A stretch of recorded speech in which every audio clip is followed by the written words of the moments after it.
안녕하세요. 토요미스테리 디바제식합니다. 지난 2011년 1월 15일 아침, 대한민국의 대형 화물선 3호 주얼리호는 소말리아 인근 아덴만 해상을 지나고 있었습니다. 이 배는 4일 전인 1월 11일에 이란에 있는 하르크 섬에서 화물을 실었고 출항해서 스리랑카 콜롬보항으로 이동하던 중이었죠. 배에는 석혜균 선장을 포함해서 한국인 8명, 인도네시아인 2명, 미얀마인 11명까지 모두 21명의 선원이 타고 있었습니다. 사건 당일 바다 위에서 평소와 다름없는 일과가 시작됐어요. 갑판장은 선원들을 한 곳에 모아두고 오늘의 할 일들을 하나하나 설명하고 있었죠. 그런데 바로 그때 요란한 비상벨이 울리기 시작합니다. 선원들이 먼저 든 생각은 불이 났구나 싶었어요. 그래서 이곳저곳을 뛰어다니면서 그 화재 근원지를 찾았죠. 근데 연기는 물론이고 타는 냄새도 나지 않습니다. 그런데 순간 당직 근무를 서고 있던 1등 항해사의 목소리가 들렸습니다. 해적입니다.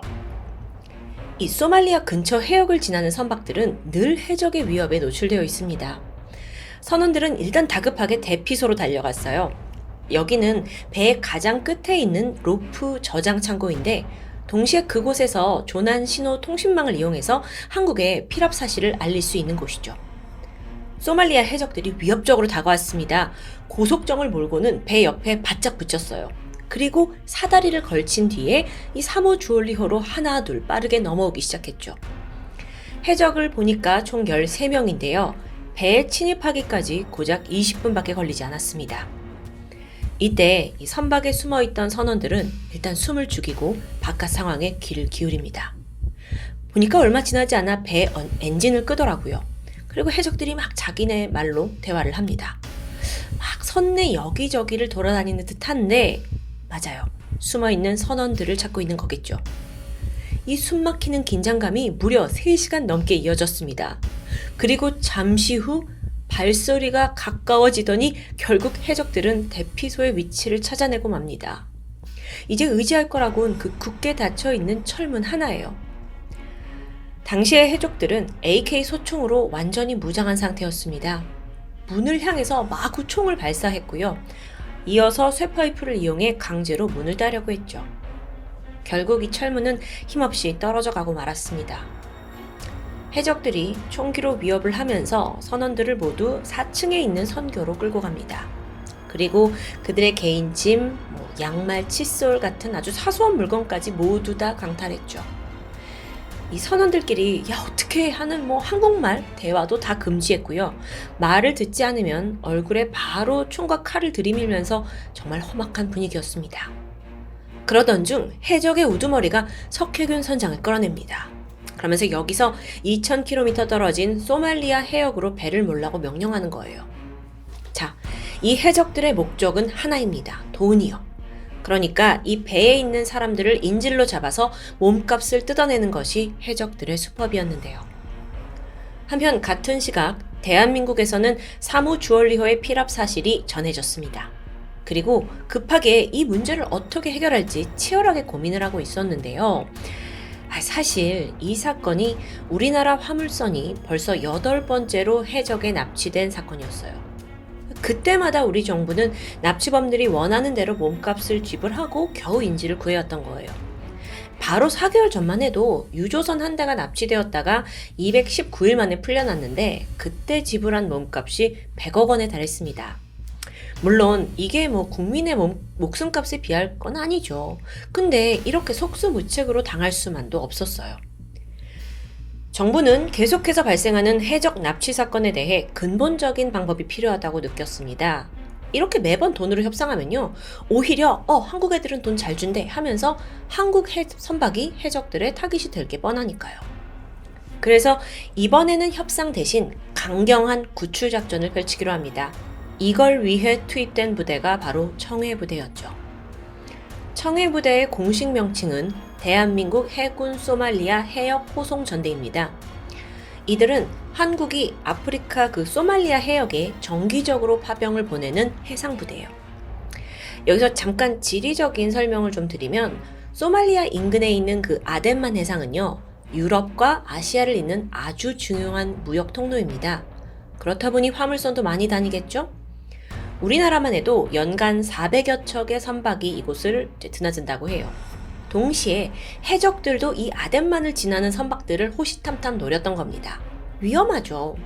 그래서 대한민국은 지난 2009년부터 아예 이 국내 선박들을 보호하기 위해서 전투함을 파병해 왔었는데요. 그때 창설된 부대가 대테러 특수대원들로 구성된 정말 최정예 해군 특수부대 청해부대입니다. 임무를 받은 요원들이 곧장 이 해군의 구축함 최영함을 타고 아덴만 해상으로 출격합니다. 자, 다시 3호 주얼리호로 돌아와 볼까요? 그 피랍된 선박에 타고 있던 선원들도 석혜균 선장의 주도하에 나름의 노력을 하고 있었어요. 이때 석 선장님이 꾀를 내셔서 귀관실에 좀 이상이 생겼다라고 해적들을 속이고 배를 잠시 멈추게 된 거죠. 최대한 구조를 위해서 시간을 벌기 위해서였습니다. 이후에도 일부러 엔진오일에다가 물을 섞어가지고 운항 속도를 최대한 늦췄고요. 해적의 명령에 따라 영어로 해운회사 측과 통화를 해야 했는데요. 이제 영어를 하긴 하지만 이때도 교묘하게 한국어를 섞어서 현장의 상황을 전달하셨습니다. 피랍 3일째인 1월 17일, 해적들은 주얼리호를 몰고 소말리아 해역으로 가던 중이었죠. 하지만 이 석 선장님의 꾀 덕분에 제대로 속도를 내지 못하고 가다 서다를 반복합니다. 해적들이 답답해졌죠. 그래서 결국 배를 갈아타기로 결정했고 또 다른 몽골 선박을 납치하고자 했어요. 그러면서 이때 이 배에 타고 있는 한국 선원들에게 현재 이 배에 연결되어 있는 자신들의 고속정, 타고 온 그 고속정을 이제 바다로 내려달라라고 명령하게 되죠. 원래 이렇게 고속정을 바다로 내릴 때에는 배가 완전히 멈춘 상태로 하는 게 원칙입니다. 하지만 이때 한국 선원들은 해적들을 방해하기 위해서 일부러 배가 움직이는 상태에서 고속정을 바다로 텅 떨구어요. 그럼 어떻게 되냐면 고속정에 물이 차게 되죠. 그럼 해적들이 이 고속정에 타더라도 그 물을 퍼내기 위한 시간을 써야 합니다. 때마침 그리고 이때 최영함이 근처에 접근해 와서 상황을 파악했어요. 지금이 적기겠죠. 청해부대는 위협 사격을 실시했습니다. 이 공격을 받은 해적들은 고속정을 버린 채 다시 주얼리호로 정신없이 올라갔고요. 그리고 기관총을 들고 반격을 하는데요. 이 위험천만한 교전이 오가던 중에 우리 부대원 3명이 부상을 당했습니다. 상황이 좋지 않죠. 지금 더하면 피해자가 더 발생할 수도 있어서 일단 1차 구출 작전은 중단됩니다. 그나마 성과라고 한다면 이 교정으로 인해 해적들은 가지고 있던 실탄의 절반 이상을 사용했다는 점이었어요. 해적들은 당시 완전히 흥분한 상태였습니다. 그리고 인해 이거 주얼리호 선원들이 지금 의도적으로 시간 끌고 있네? 이걸 깨닫고 분노해요. 그래서 그 분풀이로 선장의 머리를 총으로 내리쳤고요. 팔꿈치로 얼굴을 때려서 앞니 3개를 부러뜨리기도 합니다. 심지어 선장님한테 밥도 안 줬다고 해요. 다행히 한국 조리장님이 이렇게 몰래 끼니를 챙겨주시기도 했고요. 청해부대 1차 작전 이후 해적들은 경계를 해야 되죠. 그러면서 반격을 철저하게 대비하고 있었습니다. 그런데 하루, 이틀, 48시간이 지나도 아무런 움직임이 없어요. 그러니까 이 소말리아 해적들이 슬슬 긴장이 풀리기 시작한 거죠. 피랍 7일째인 2011년 1월 22일 새벽 3시, 해적들은 이제 청해부대가 아마 도망간 걸 거다라고 확신을 했고요. 밤새 술을 마시며 파티를 열었습니다. 하지만 바로 2시간 후 한국의 2차 구출 작전이 시작됩니다. 최영함과 UDT 특수단의 병력이 다 투입된 일명 아덴만 여명 작전이었습니다. 이게 작전 개시 시간이 새벽 4시 58분이었어요. 일부러 동트기 직전 시간을 잡은 건데 해군이 배에 접근할 때는 사방이 어두워야 유리해지죠. 진입하는데. 하지만 진입 이후에는 주변이 밝아져야 공격하는데 유리하기 때문입니다. 새벽 5시 23분 최영함의 헬기가 주얼리호에 접근해서 위험 사격을 시작합니다. 동시에 한국어로 경고방송을 했어요. 선원 여러분, 잠시 후 우리 해군이 여러분의 구조를 위해 공격할 겁니다. 그러니까 최대한 안전구역으로 대피하고 외부로 나오지 마세요. 한편 고속정에 타고 있던 해군 특수단 소속군인 15명이 3호 주얼리호로 재빨리 진입하는 데 성공했어요. 그리고 곧이어 해적들과 치열한 교전이 시작되었죠. 한편 애태우면서 이 교전의 결과를 기다리던 한국에서는 작전이 시작된 지 5시간 만인 10시쯤 청해 부대가 주얼리오 선원 21명을 무사히 구출했다는 소식을 접하게 됩니다. 그 과정에서 해적들은 8명이 사살되었고 5명은 생포되었어요. 다행히도 대한민국 해군의 사망자는 없었습니다. 하지만 작전 중에 석혜균 선장이 복부와 무릎에 관통상을 입는 부상을 입게 됩니다. 교전 당시에 이 석 선장님이 조타실에서 위협을 무릅쓰고 배를 느린 속력으로 몰고 계셨다고 해요. 이게 어떻게든 소말리아 영해로 진입하는 걸 막기 위해서였어요. 근데 그러다가 해적에 총을 맞은 거죠. 너무도 이제 위급 상황이었던 선장님은 급히 가까운 곳에 있던 오만으로 옮겨집니다. 응급 수술을 위해서 한국에 있던 이국종 교수님이 직접 파견이 됐지만 가서 딱 보니까 생명이 너무도 위중한 상황입니다. 그래서 이국종 교수가 이 사람을, 이제 선장님을 급히 한국으로 이송해야 한다라고 주장했지만 또 그 과정이 쉽지 않았죠. 왜냐면 전문 의료 장비를 갖춘 비행기가 필요하고요. 또 에어 앰뷸런스가 필요해요. 이게 대여료가 한화로 4억 원이 넘습니다. 또한 이걸 위해서는 병원과 정무부처의 승인도 필요하고요. 아니, 목숨이 오가는 이 한시가 급한 상황에서 사실 계속 시간만 지체되고 있는 거예요. 그래서 이때 이국종 교수가 내가 모든 걸 책임지겠다면서 에어 앰뷸런스의 대여를 강행하게 되죠. 그리고 석 선장님이 한국으로 이송을 오셨고 교수님이 수술을 집도합니다. 석혜균 선장님은 죽음의 고비를 몇 번이나 넘긴 끝에 천만다행으로 의식을 되찾았습니다. 그때가 교전으로부터 한 달이 지난 2011년 2월이었어요. 참고로 처음 눈을 떴을 때 이 선장님이 하신 말씀이 여기 대한민국입니까? 였다고 해요.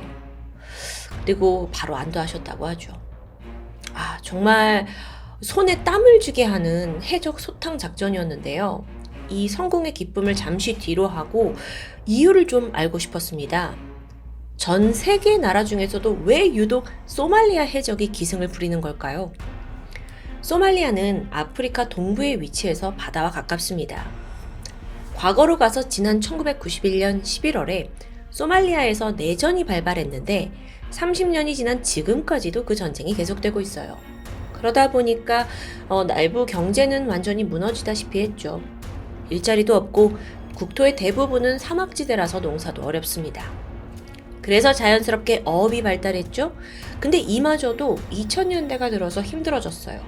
왜냐면 당시에 스위스, 이탈리아, 프랑스, 아랍 같은 부유한 국가들이 이 소말리아 바다에다가 핵 폐기물을 무단으로 투기했던 겁니다.